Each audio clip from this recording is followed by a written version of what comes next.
اللهم صل على محمد وآل محمد. اعوذ باللہ من الشیطان الرجیم. بسم اللہ الرحمن الرحیم. اللہم صل علی محمد و آل محمد. میرے تمام سننے اور دیکھنے والے مومنین اور مومنات کو میری طرف سے میرے چینل ناطق قرآن کی جانب سے السلام علیکم.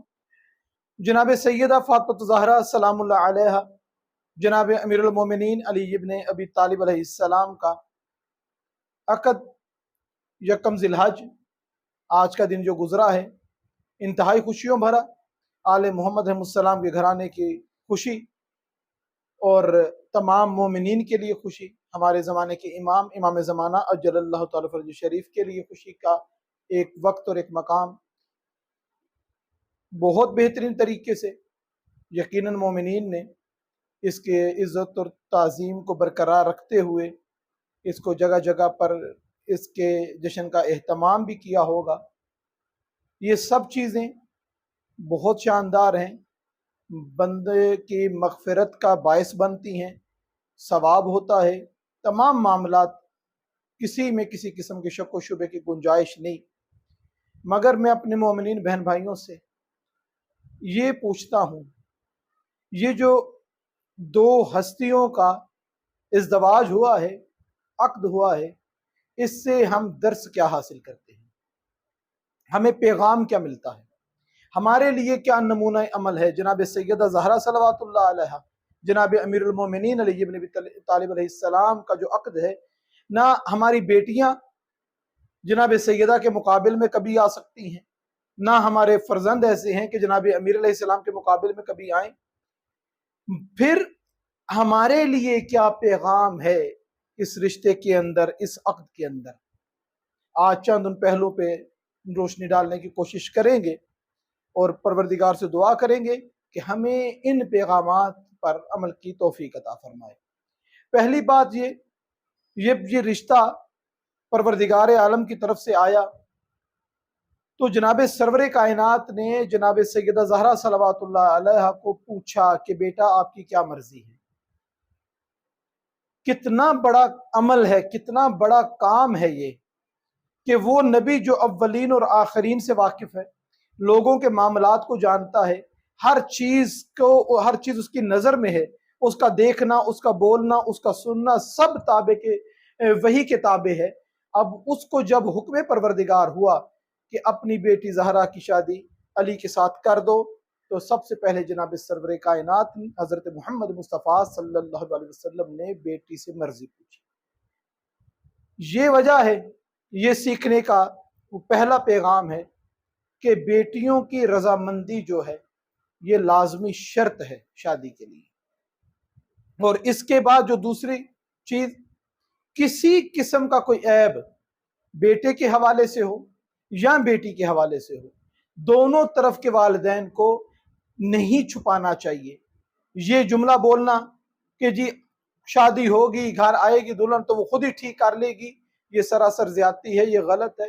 اور آخرت میں اس چیز کا حساب دینا پڑے گا کہ اگر کوئی عیب تھا، کوئی خرابی تھی، کوئی بات تھی اور اس کو چھپایا گیا، بعد میں وہ ثابت ہوئی، تو اس کو ضرور ضرور جو ہے پروردگار کی بارگاہ میں اس کا حساب غلط بیانی کرنے والے کو، حق چھپانے والے کو اس کا جواب دینا پڑے گا.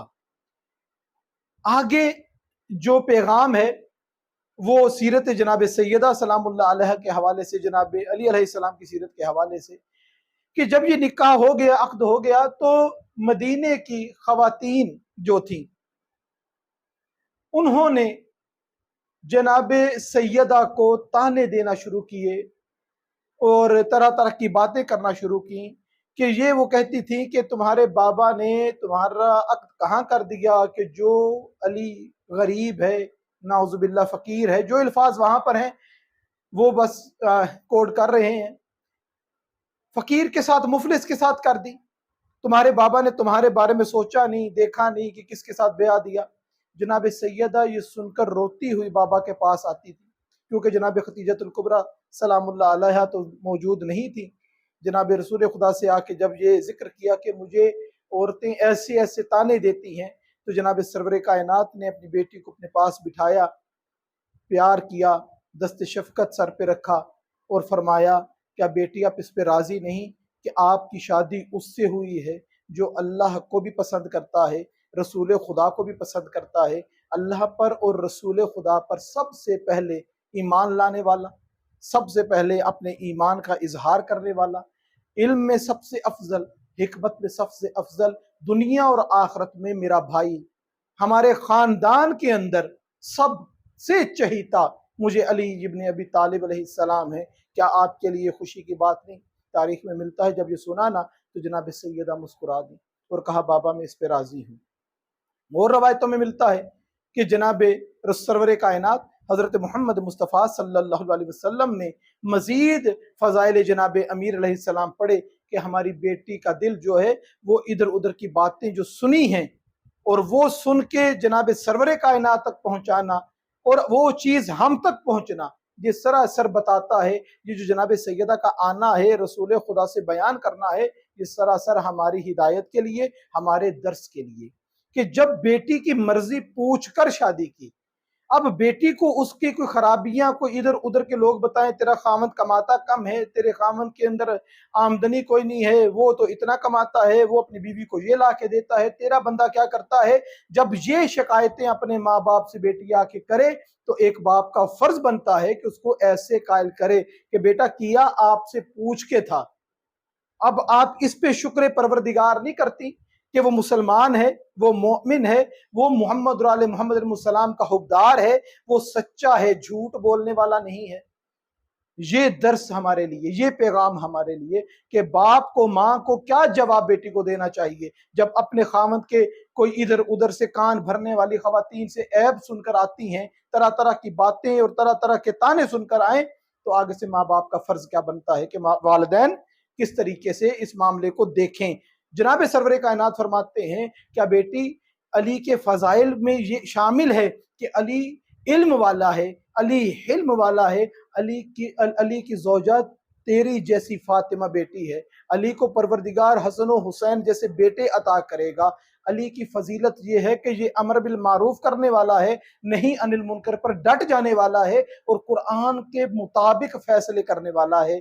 तारीख में मिलता है जनाब सैयदा ने ये सुना तो जनाब सैयदा मुस्कुरा दी। ये दर्स है हम वालिदैन के लिए कि जब हम इस मरहले पर पहुंचे, हमारे बेटी की कहीं मंगनी हुई है कि निकाह हुआ है और हमें उसके बाद उसके मामलात पता चले, तो हमें किस तरीके से उसको देखना है, कैसे अपनी बेटी को कायल करना है। अगर तो हमारी बेटी इल्म दीन से मोहब्बत करने वाली होगी तो सबसे पहले वो जानती होगी मेरे माँ बाप ने जो फैसला किया है मेरे लिए गलत नहीं किया। ये एक रुख। दूसरा रुख भी है, जनाब अमीरुल मोमिनीन अली इब्न अबी तालिब अलैहिस्सलाम को भी मुनाफिक आके कहते थे कि अली कहाँ शादी कर ली, किस गरीब खानदान में शादी कर ली, वो नबी हैं, रसूल हैं, सब अजमतें हैं, ठीक है, लेकिन दौलत भी कोई चीज होती है, मालो ज़र भी तो कोई चीज होता है।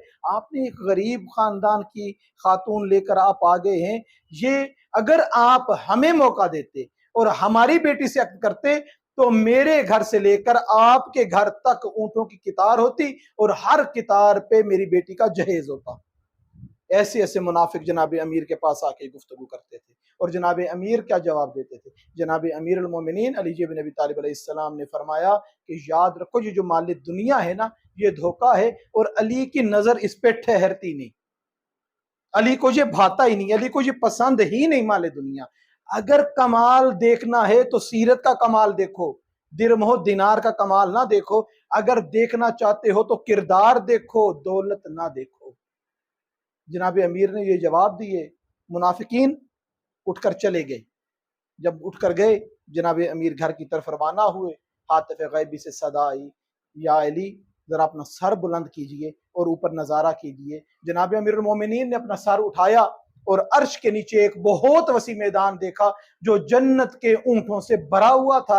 हर ऊंट पर जवाहरात मुश्क अंबर लदे हुए थे, हर ऊंट के साथ एक कनीज थी, एक गुलाम खड़ा था, पूरा मैदान जन्नत के ऊंटों से लदा हुआ भरा था और एक गुलाम एक कनीज हर ऊंट के साथ, और हर गुलाम पुकार पुकार के कह रहा था, या अली ये परवरदिगार की तरफ से जनाब सैयदा का जहेज है। ये जो आजकल के माशरे में एक बात चली है, जहेज लानत है। जहेज लानत होती तो जनाब सरवर कायनात कभी अपनी बेटी को देकर ना बेचते, परवरदिगार जनाब अली अलैहिस्सलाम को अर्श पे उनका जहेज ना दिखाते। जहेज लानत नहीं है, ये जो तकाजा करके जहेज मांगना है ना, ये काम लानतियों वाला है कि मुझे हमारे बेटे को कार भी चाहिए, हमारे खानदान की रस्म है जी कि वो सोने की अंगूठियां हमारी सारी खवातीन को मिलती हैं, सूट हमारे खानदान के लोगों को मिलते। ये जो मुतालबात है ना, ये मुतालबात लानतियों वाले हैं। बेटी को जहेज देना जो है ये लानत नहीं है। मोमिनीन को हम सबको अपनी इस्लाह इस मामले में भी कर लेनी चाहिए। जनाब अमीर ने वो ऊंट देखे, मुस्कुराए, अपना सर झुकाया और जैसे ही अपने घर में दाखिल हुए, जनाब सैयदा के हुजरे में दाखिल हुए, तो जनाब सैयदा देख के फरमाती हैं कि या अली, मैं जानती हूं कि मदीने के मुनाफिक आपको ताने देते हैं कि किस घर में शादी कर ली है, कि कौन गरीब घर में शादी कर ली है, और मैं ये भी जानती हूं कि आपको खुदा ने मेरा जहेज भी दिखा दिया है। अब यहाँ पे ये जुमला मुझे कहने की इजाजत दें कि वो मंजर जो जनाब अली अलैहिस्सलाम बाहर देखते हैं, नजारा करते हैं, जनाब सैयदा अपने मुसल्ला इबादत पर वो सब कुछ देखती हैं। ये आलम है जनाब सैयदा के इल्म का। हमारे यहाँ इस माशरे में सिर्फ हदफ और मकसद दौलत है, कमाता कितना है, खाता कितना है, लगाता कितना है, यही दीन बन गया है, यही दुनिया बन गई है, यही कब्र है, यही हशर है, यही दौलत मेज़ान है और यही हमारा आखिरी हदफ है।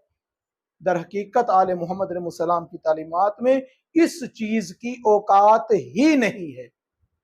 इंसान का बाकमाल होना, बेटी का बाकिरदार होना, ये मानी रखता है। परवरदिगार हमें इस मामले की इन संजीदगियों को, इन पेचीदगियों को सोचने की, समझने की और अमल करने की तौफीक अता फरमाए। वमा अलैना इल्लल बलागुल मुबीन।